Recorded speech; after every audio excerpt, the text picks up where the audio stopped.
I wonder if the following conversation has ever happened throughout human history. You have a client that walks into a bank, and the bank representative starts a conversation with the client and explains to them how they're going to invest their finances, how they're going to keep the money safe. But the client looks towards the bank representative and asks the following question. Are you gay though? Like, no, I don't mean it in a pejorative way. I'm like asking, are you a homosexual? Because I do not want to invest my money with a straight cisgender white man. I want a minority, an individual from a protected group. Does that ever happen? Like, does anyone actually care when they put money into the bank about the heritage, the genetics, the pedigree, the family lineage of the person working at the bank? Or do they care? It's like, right, are they going to do my finances properly or not? But I think it's the second. But for some goddamn reason, we now have an ideology, a way of thinking that believes the first is true, right? Like, they genuinely believe, unironically, that the customer cares more about the genetical makeup, the DNA of the person working at the bank rather than their competence.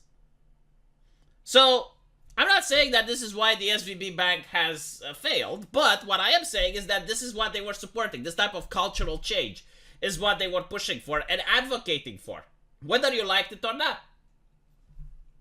Turns out that the head of risk assessment at Silicon Valley Bank invested in LGBTQ programs in months leading up to the shutdown.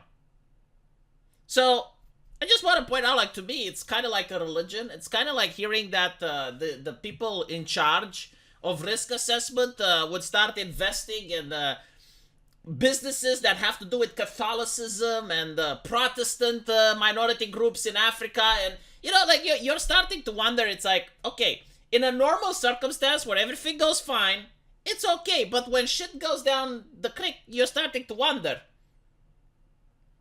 Were they investing their time properly? Like, you know, shouldn't the risk assessment at the bank deal with risk assessment? Like, what does LGBTQ programs have to do with risk assessment? And this is part of the ESG mentality, right? Like, they believe that if a company is not left-leaning enough, like if it doesn't virtue signal to left-leaning causes, which don't happen to be feeding the poor, donating money to an orphanage, feeding starving children in Africa, right? Like, no.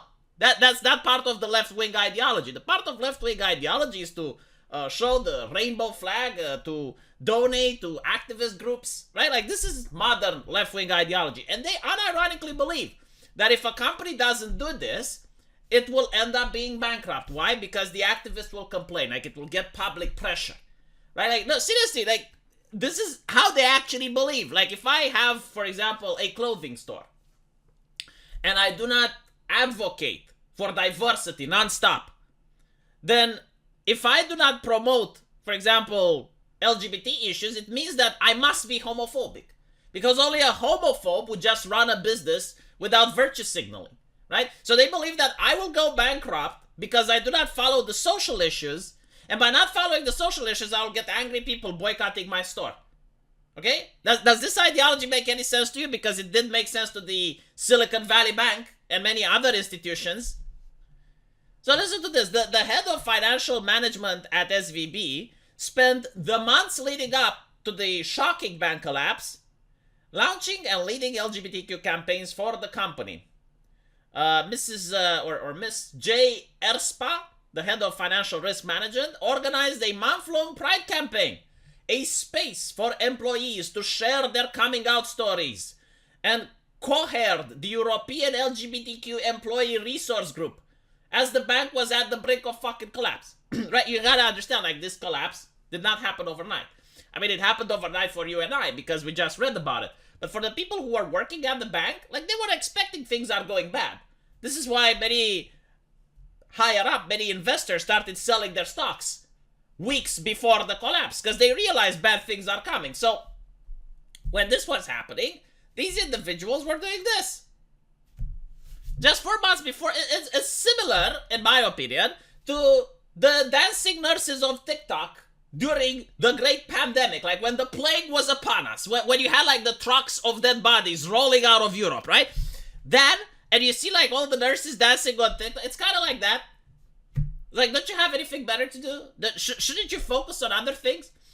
Just 4 months before the bank was shut down, she labels herself as a queer person of color and a first-generation immigrant from a working-class background. Yeah, like, this is their PhDs now, right? Like, normally, under normal circumstances, if a person gets a job at a bank, they would say, well, I have a PhD in financing. I have studied at Harvard, and I have studied economics at Harvard, right?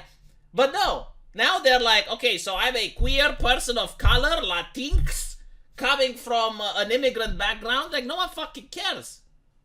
Right? Like, how is a person that's a queer individual of color, first generation immigrant from a working class background, do financing differently than a straight cisgender white man?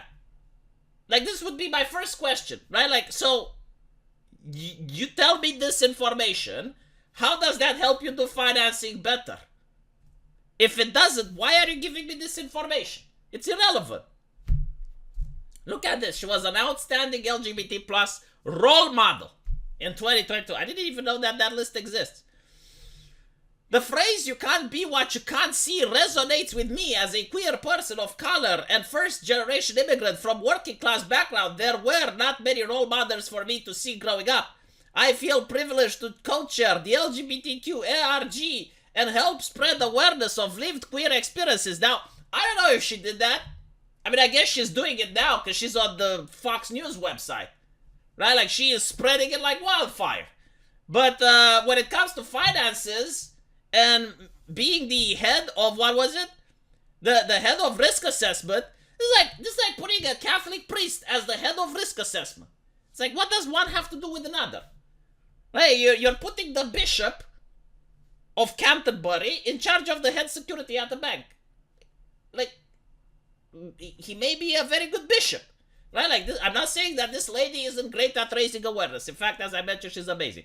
But what does this have to do with risk assessment? SVB recognizes the significant economic, social, and ecological threats of climate change.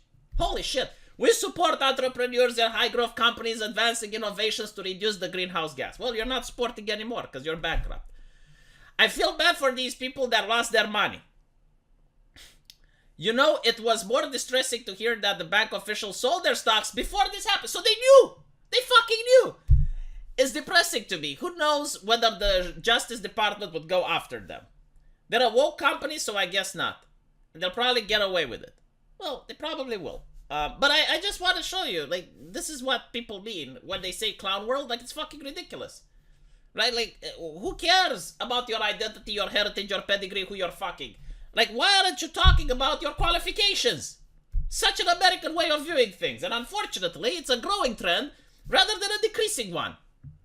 You know, like, I would really be curious with the people criticizing me. Like, if they were to start a business, right? Like, if you want to start, I don't know, a video game company. And you want to make a video game and you have to hire an artist. Do you care about their sexuality or their ethnicity, or do you care about how they draw? Let me know what you guys think, and I'll see you in the comment section.